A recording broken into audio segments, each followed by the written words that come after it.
குடந்தையிலிருந்து புறப்பட்ட வல்லவரையன் முதலில் அரிசிலாற்றங்கரையை நோக்கிச் சென்றான். வழியில் அவன் பார்த்த காட்சிகள் எல்லாம் சோழ நாட்டை குறித்து அவன் கேள்விப்பட்டிருந்ததைக் காட்டிலும் அதிகமாகவே அவனை பிரமிக்க செய்தன. குளங்களில் செந்தாமரையும் வெண்தாமரையும் நீலோத்பவமும் செங்கழு நீரும் கண்கொள்ளா காட்சியளித்தன. வெண்ணிற கொக்குகள் மந்தை மந்தையாக பறந்தன. மடைகளின் வழியாக தண்ணீர் குபுகுபு என்று பாய்ந்தது. பசும்பயிர் வயல்களும் இஞ்சி மஞ்சள் கொல்லைகளும் கரும்பு வாழை தோட்டங்களும் தென்னை கமுகுத்தோப்புகளும் வாவிகளும் ஓடைகளும் குளங்களும் வாய்க்கால்களும் மாறி மாறி வந்து கொண்டே இருந்தன. செங்கால் நாரைகள் ஒற்றை காலில் நின்று தவம் செய்தன.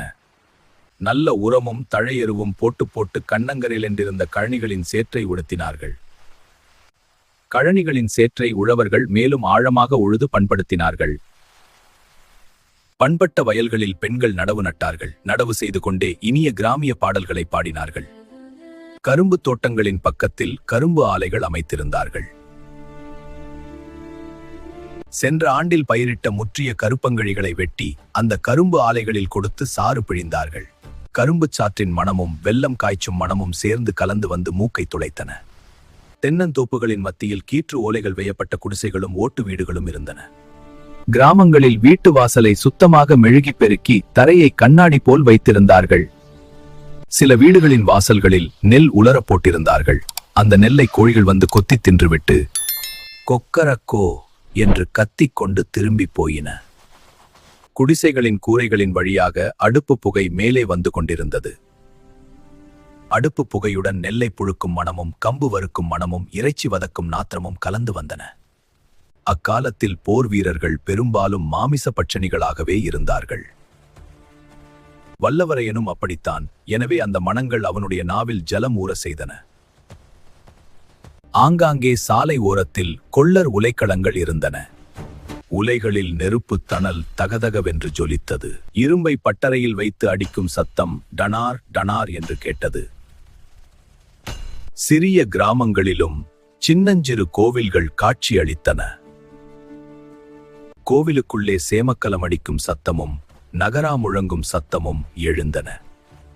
கழுத்தில் மணிகட்டிய மாடுகளை சிறுவர்கள் மேய்ப்பதற்கு ஓட்டிப் போனார்கள்.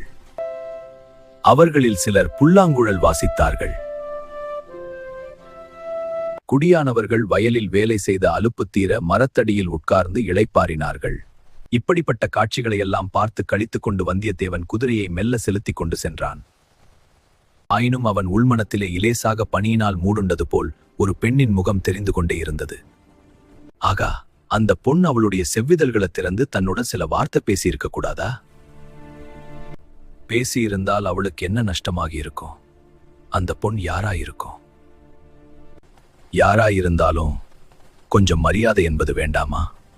என்னை பார்த்தால் அவ்வளவு அலட்சியம் செய்வதற்குரியவனாகவா தோன்றுகிறது?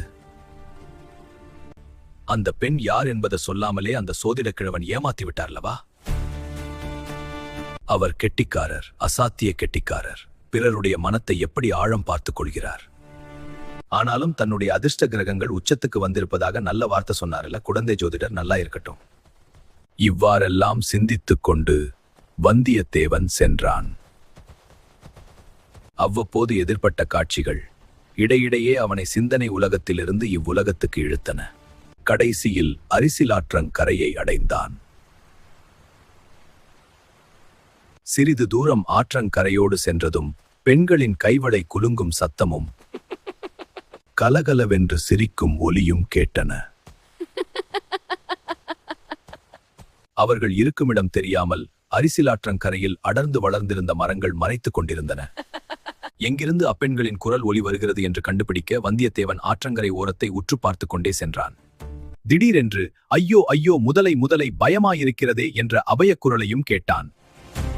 குரல் வந்த திசையை நோக்கி குதிரையை தட்டிவிட்டான்.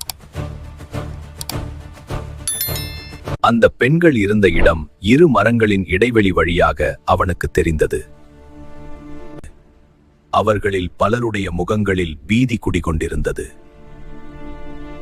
அதிசயம் அதிசயம்! அவர்களிலே இருவர் ஜோதிடர் வீட்டுக்குள்ளே வந்தியத்தேவன் பிரவேசித்ததும் புறப்பட்டுச் சென்றவர்கள்தான். ஓர் அடர்ந்த நிழல் தரும் பெரிய மரத்தின் அடியில் பயங்கரமான முதலை வாயை பிளந்து கொண்டிருந்தது. முதலை எவ்வளவு பயங்கரமான பிராணி என்பதையும் அவன் கேட்டிருந்தான். ஆகவே இந்த முதலையை பார்த்ததும் அவன் உள்ளம் கலங்கி உடல் பதறிப்போனான். ஏனெனில் அந்த முதலை சற்று முன் கலகலவென்று சிரித்துக் கொண்டிருந்த பெண்களை நோக்கி நேராக திரும்பியிருந்தது. வாயை பிளந்து கொண்டு கோரமான பற்களை காட்டிக்கொண்டு பயங்கர வடிவத்துடன் அந்த முதலை நின்று கொண்டிருந்தது. முதலை இன்னும் ஒரு பாய்ச்சல் பாய வேண்டியதுதான். அந்த பெண்களின் கதி அதோகதியாகிவிடும். அந்த பெண்களோ பின்னால் அடர்த்தியாயிருந்த மரங்களினால் தப்பி ஓடுவதற்கும் முடியாத நிலையில் இருந்தார்கள். உள்ளம் எவ்வளவு குழம்பியிருந்தாலும் வந்தியத்தேவனுடைய உறுதி அணுவளவும் குன்றவில்லை. தான் செய்ய வேண்டியது என்னவென்பதை பற்றியும் அவன் ஒரு கணத்துக்கு மேல் சிந்திக்கவில்லை. கையில் இருந்த வேலைக்குறி பார்த்து ஒரே வீச்சாக வீசி எறிந்தான். வேல் முதலையின் கெட்டியான முதுகில் பாய்ந்து சிறிது உள்ளேயும் சென்று செங்குத்தாக நின்றது. அந்த சமயத்தில் அப்பெண்கள் கலகலவென்று சிரிக்கும் சத்தம் கேட்டது. வந்தியத்தேவன் காதுக்கு அது நாராசமாயிருந்தது. இத்தகைய அபாயகரமான வேளையில் எதற்காக அவர்கள் சிரிக்கிறார்கள்? பாய்ந்து ஓடி வந்தவன் ஒரு கணம் திகைத்து நின்றான். பயமோ பீதியோ அம்முகங்களில் அவன் காணவில்லை. அதற்கு மாறாக பரிகாசச் சிரிப்பின் அறிகுறிகளையே கண்டான். பெண்களே, சும்மா இருங்கள். எதற்காக சிரிக்கிறீர்கள்? முதலையை உற்று பார்த்தான். அந்த பெண்களின் முகங்களையும் இன்னொரு தடவை உற்று பார்த்தான். அவன் உள்ளத்தை வெட்கி மருகச் செய்த, உடலை குன்றச் செய்த ஒரு சந்தேகம் உதித்தது. இதற்குள்ளாக அந்த பெண்மணி மற்றவர்களை பிரிந்து முன்னால் வந்தாள்.